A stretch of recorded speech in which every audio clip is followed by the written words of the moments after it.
So there's something called the law of holes. Have you ever heard about this? It's an adage. If you find yourself in a hole, stop digging. After the debate, Joe Biden has been a subatomic nuclear-powered drilling tool that's already gone through rock bottom and is drilling all the way to the molten core of the depths of this earth.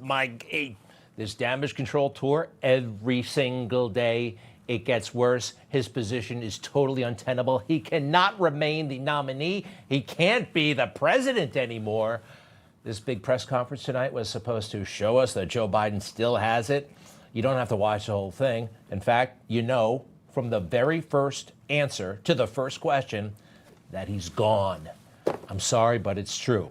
And here it is. Mr. President, your political future has hung over the NATO summit a little bit this week. Speaker Pelosi made a point of suggesting that your decision on whether to stay in the race was still open.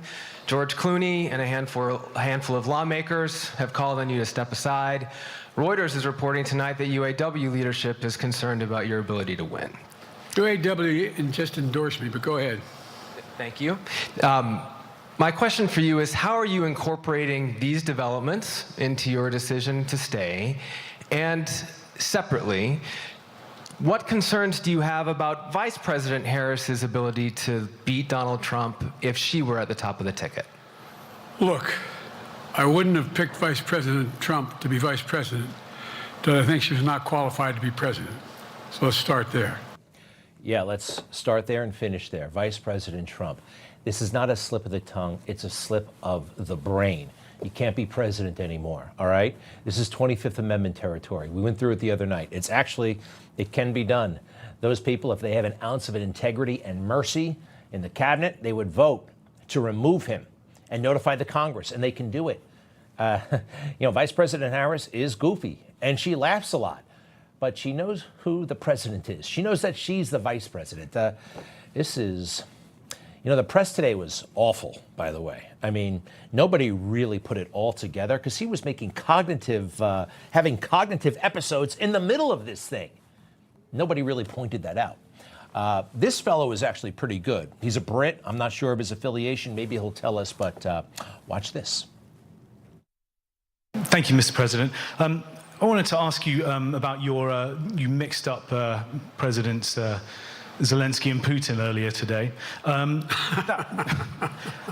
you now have sort of your key allies, including the British Prime Minister, the President of France, and the German Chancellor having to step in and make excuses for you on that.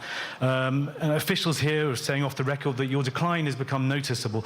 Hasn't this now, frankly, become damaging for America's standing in the world? Thank you. Did you see any damage to our standing in my leading this conference? Have you seen a more successful conference? What do you think? And the Putin piece, I was talking about Putin, and I said, and now, at the very end, I said, Putin. I said, no, I'm sorry, Zelensky. Yeah, got Putin wrong. He got his vice president wrong. Later on, he calls his military aide the commander-in-chief. This is serious. Look, it goes on for an hour. It started an hour late.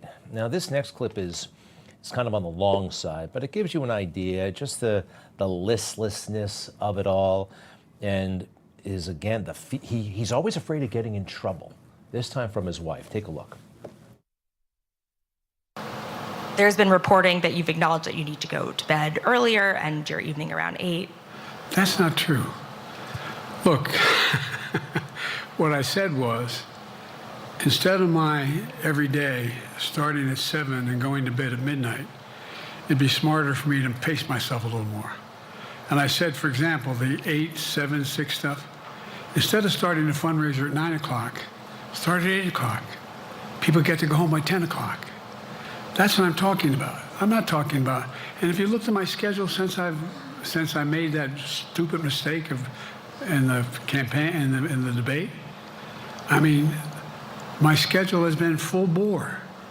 I've done, where's Trump been? Riding around in his golf cart, filling out his scorecard before he hits the ball? I mean, look, he's done virtually nothing. And I have, I don't know how many, don't hold me to it, roughly 20 major events. Some of them with thousands of people showing up. And so I just think it's better. I always have an inclination, whether I was playing sports or doing politics, just to keep going, not stop. I just got to just pace myself a little more. Pace myself. And the next debate, I'm not going to be traveling into 15 time zones a week before. Anyway, that's what it was about. That's what it was about. And by the way, even with that, I love my staff, but they add things all the time. At the very end, I'm catching hell from my wife for that. Anyway, I'm sorry, Zeke Miller, Associated Press. I'm sorry, I'm going to get in trouble. I don't know who this person is. I don't know who that person is. This stuff is actually a sign of Parkinson's. We just thought it was some sort of weird power trip he was on. I don't know. Or some sort of creepy. Man is finished. How's it going to go down? Is it 25th Amendment? Nancy Pelosi is going to go to him. I hear that she's got the juice. She's got the clout to pull it off. I want to just take a step back. Today is July 11th, 2024. Does the date ring a bell? Is there anything special about today? This was the day that Donald Trump was supposed to be in court and getting sentenced, possibly to prison, by that corrupt judge, Merchan. Now, Biden is the one hanging on for his political life. Everybody's on the edge of their seat, wondering who Trump is going to pick for VP. Trump is riding high. This guy is in the dumps. Pretty wild, isn't it? Trump's sentencing hearing has been set. It will be July 11th at 10 a.m. Eastern. Trump is going to be sentenced, as you know, July 11th. Trump's got to be careful what he says before July 11th, the sentencing date. The next date on the calendar is his sentencing on July 11th. And here we are, July 11th. Democrats came up with that whole scheme to put him in jail. It didn't quite work, right? And the people, we knew it. We knew that this was fake when you locked up Trump, all right?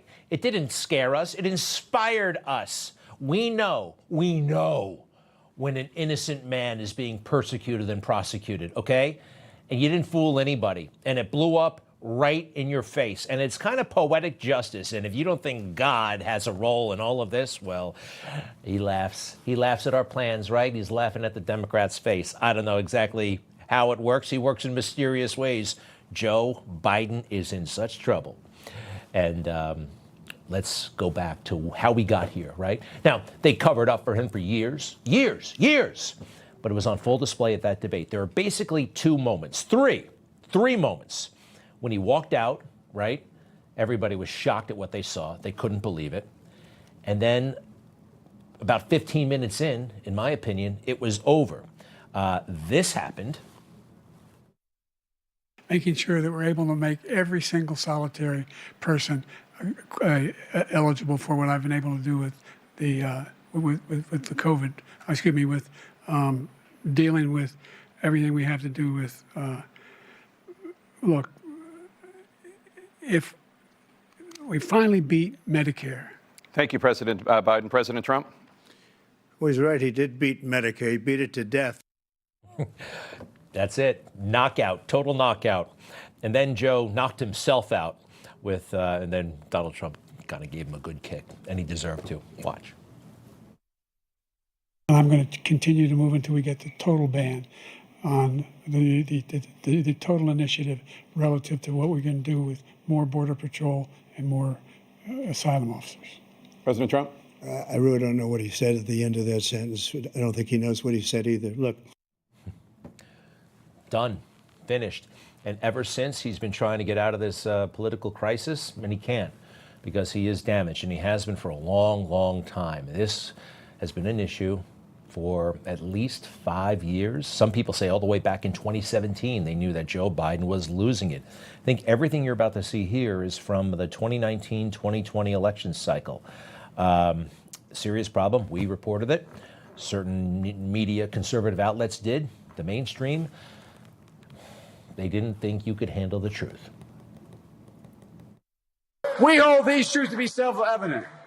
All men and women created by Go, you know the thing. Play the radio. Make sure the television, make sure you have the record player on at night. The phone. Make sure the kids hear words. I got hairy legs that turn